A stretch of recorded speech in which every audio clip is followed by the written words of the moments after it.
Айзеренің ауруханадан шыққан күні екеуі бұрынғыдай бір-біріне ұялып алыстап тұруға тырысқан жоқ. Жүректеріндегі барлық қабырға әлсіз, тез құлайтын жалған қабырғалар екенін түсінді. Ауруханадан шыққан соң Нұртас жай ғана айтты: "Бүгін бәріміз бірге үйге барайықшы. Бөлініп жүрген күндер бітсін, аяулым." Аяулым оның жүзіне ұзақ қарап: "Мен де соны қалаймын," деді сыбырлап. Сол сәтте олардың жүрегі қайтадан бір ырғаққа соғатын сияқты болды. Бірнеше күннен кейін Аян мен Айзере бір үйде қайта жиналды. Балалардың күлкісі бұрынғыдан да қатты шықты. Аян қуанып: "Папа, біз енді бірге тұрамыз ба?" деп сұрады. Нұртастың көзіне жас келді. "Иә балам, бірге, әрқашан бірге." Аяулым да жымиып қойды. Үнемі бір нәрсені сезіп тұратын Айзере анасының құшағына жабысып түсті. Үй қайтадан жылынды.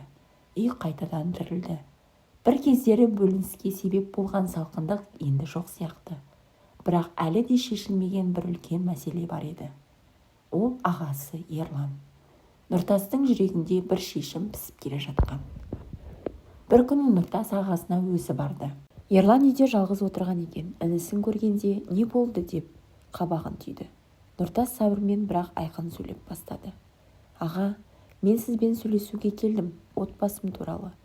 Ерлан мырс етті. "Әйелің тағы шағымданды ма?" Нұртас терең дем алды. "Жоқ, мен шағымдандым. Себебі мен қателесіппін. Аяулымды қорғамадым. Сөздеріңіз мені шатастырды. Өз үйіме өзім күмәнмен қарадым." Ерлан қатты ашуланып: "Мен саған жамандық ойлаған жоқпын. Мен тек..." "Аға," деп Нұртас оның сөзін кесті. "Сіздің айтқандарыңыз біздің отбасымызды екіге бөлді.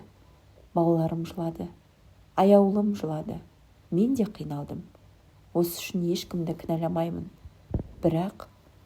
Ол бір сәт үнсіз қалып: "Бірақ бұлай өмір сүре алмаймын. Мен сізге бауырмын. Бірақ әйелім менің өмірлік серігім.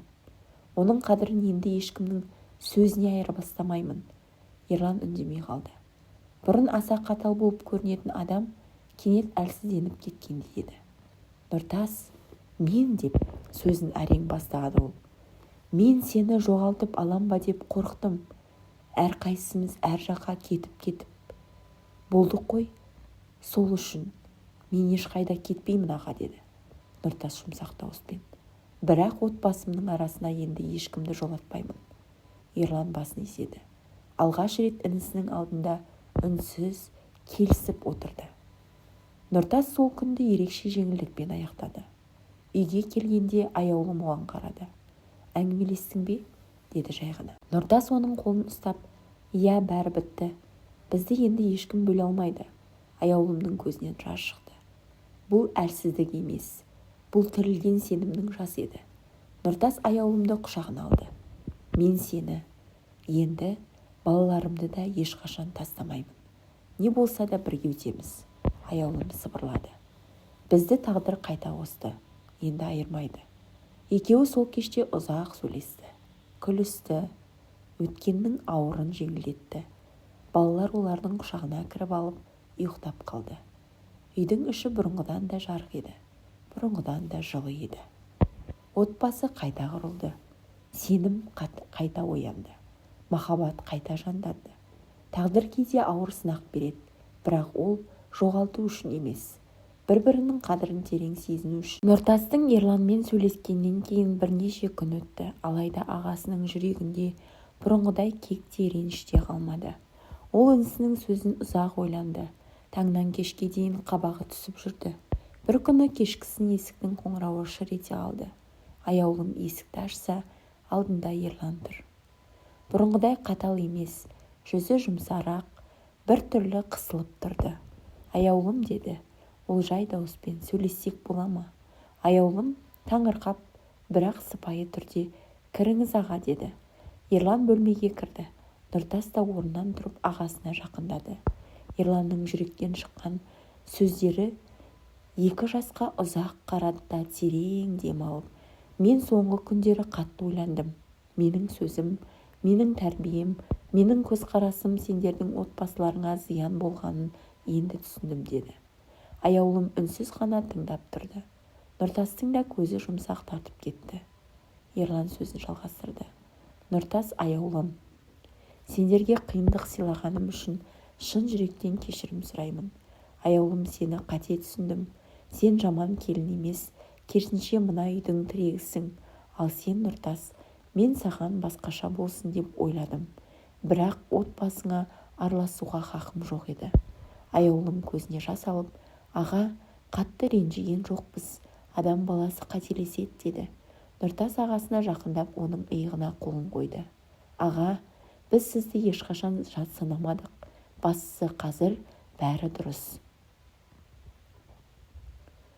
Ерлан жеңілдеп терең тыныс алды. Үйдің атмосферасы бұрынғыдан да жылы болып кетті. Айзере мен Аян да жүгіріп келіп, Ерлан ата деп құшақтап алды. Бұл нағыз толыққанды бітім, жүректегі татуласу еді. Ағасы кеткеннен кейін Аяулым мен Нұртастың екеуі ұзақ отырып әңгімелесті. Аяулым, деді Нұртас оның қолын ұстап, біз енді ешқашан бір-бірімізден алыстамайық. Не қиындық болса да бірге өтейік. Аяулым жымиып, ажырасу шешім емес. Кейде адамдар бірін-бірі жоғалтқаннан кейін ғана қадірін түсінеді. Бірақ біз, Құдайға шүкір, уақытта түзелдік, деді. Нұртастың даусы жұмсақ шықты. Ер адамда, әйел адамда екі жақта отбасын сақтау үшін күресу керек. Бірінің үнсіздігі, екіншісінің жарасы, бірінің қатесі, екіншісінің сабыры. Аяулым оның иығына басын қойып, ең бастысы махаббат бар. Қалғанының бәрі түзеледі, деді. Үйдің ішінде тыныштық орнады. Бұл жолы ауыр емес, жылы, бейбіт, мейірімге толы тыныштық. Балалар күліп ойнап жүр. Аға кешірім сұрап келді. Ер-әйел қайта татуласты. Шаңырақ қайта берік болды.